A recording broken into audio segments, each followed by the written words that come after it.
Oh, hello again. Two videos in one day. What's going on here? What I was going to tell you is that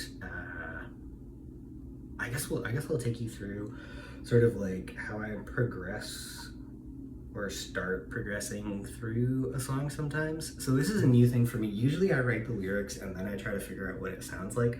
But I've been starting to do a new thing because I've been trying to learn different styles of playing. So I've been working on, as I said, like finger style.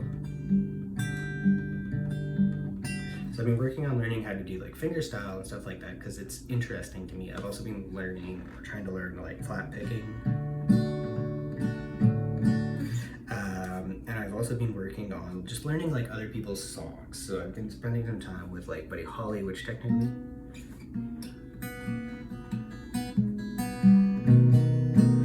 technically I should have the capo on the 5th fret, apparently, according to the book that I was reading, but it's not a big deal.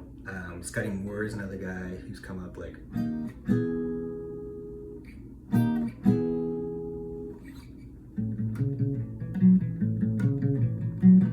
So Scotty Moore is another guy who's come up, but it's been interesting doing that with other people's music and learning to play more from other people's stuff. That has kind of like changed the way that I've written a little bit as well, where now I start to spend more time sitting down learning how to play stuff by ear. So like, I think I mentioned this the other day, but this morning I sat down and I learned how to play Loner by Margot Price by ear, which was actually really cool. There was like one part that I didn't understand, which is where at the end of the chorus, she's singing like the, you, not that different from you, I think. And I was like, I thought it was gonna be like a G into an F, but it took me a moment playing it back to myself to be like, no, it's actually B flat into F. And so that was like kind of cool, like just for me to sit down and do. Previous to that, I had learned how to play Uncloudy Day by Willie Nelson by ear, which was just sitting down and like just playing around with the chords until everything just started to click and to fall into place for me. So that was a lot of fun to do. But one of the things I do sometimes is I just sit down and like play whatever I'm like thinking about. And so this was a thing where I was like just messing around with these.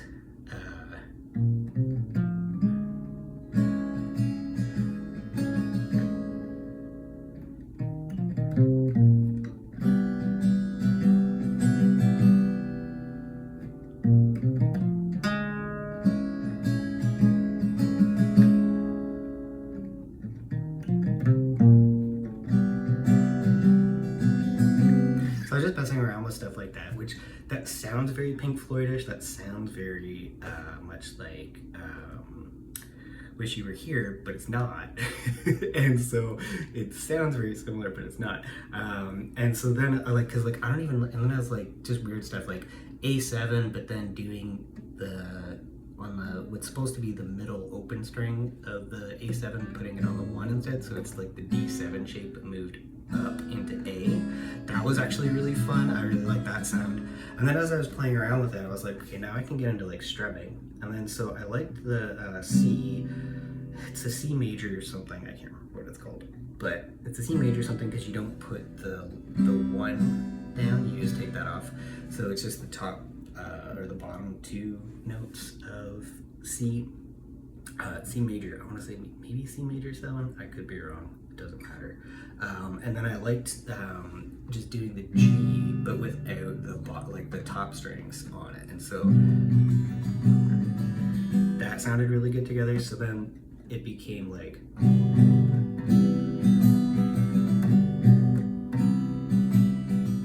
which to me sounds decidedly like a Neil Young sort of vibe. So it went from like Pink Floyd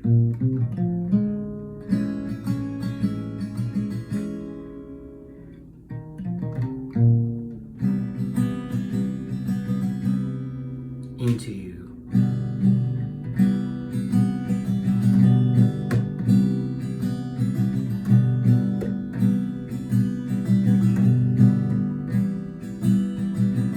and then I wanted to go back to that sort of weird A, that wonky A. So I went back to it. And then I had one time I placed my hand wrong. And so I ended up doing A, where it's just the bottom, or I guess the top 2 fretted notes of a regular A. So usually you would do all 3 of them, but instead you just take that one off. And then you can keep that finger hidden in behind. I'm not even sure what that note would be called. But it allows you to bounce back between whatever that weird A7-ish thing is and this weird 2/3 of an A are.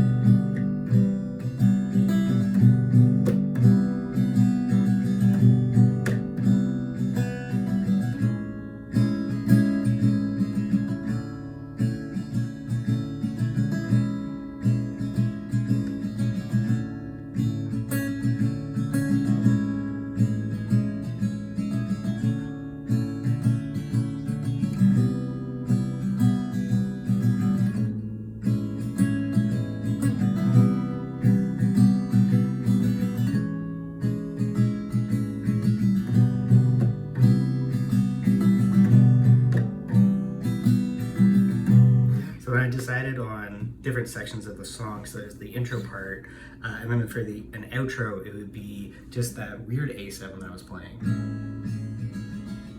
with the actual A7.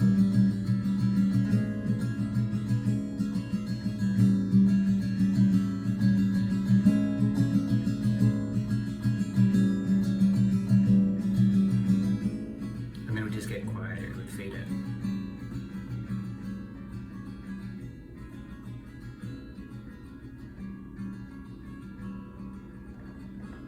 And it just sounded very like folky, Childish Gambino to me. And so like that was just a lot of fun to sit down and mess around with over the past couple of days, like figuring out how all these parts might fit together. And so in total, I think what it sounds like without words is going to be like an intro part. So.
And then, like, obviously you would, if you were recording it properly, you would just turn the volume all the way down until it fades all the way out. But that's what I've come up with so far for it.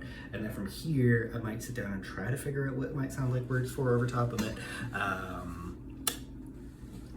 could potentially see, like, maybe trying to add in, like, some sort of, like, hip-hop drums underneath it. But I could also see just leaving it as that, like, folky acoustic sound. So I haven't fully decided what I'm going to do with it just yet, but it's been kind of fun to just sit down and like play around with this stuff, and just like even just like allow things to be just the sound as opposed to having words for the sound.